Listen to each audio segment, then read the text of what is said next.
காற்றே வா. கவிதையை இயற்றியவர் பாரதியார். காற்றே வா, மகரந்த தூளை சுமந்து கொண்டு மனத்தை மயலுறுத்துகின்ற இனிய வாசனையுடன் வா.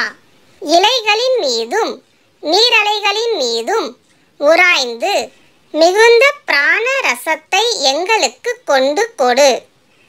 காற்றே வா, எமது உயிர் நெருப்பை நீடித்து நின்று நல்லொளி தருமாறு நன்றாக வீசு. சக்தி குறைந்து போய் அதனை அவித்து விடாதே. பேய் போல வீசி அதனை மடித்து விடாதே. மெதுவாக நல்ல லயத்துடன் நெடுங்காலம் நின்று வீசி கொண்டிரு. உனக்கு பாட்டுகள் பாடுகிறோம், உனக்கு புகழ்ச்சிகள் கூறுகிறோம், உன்னை வழிபடுகின்றோம். கவிதையை இயற்றியவர் பாரதியார்.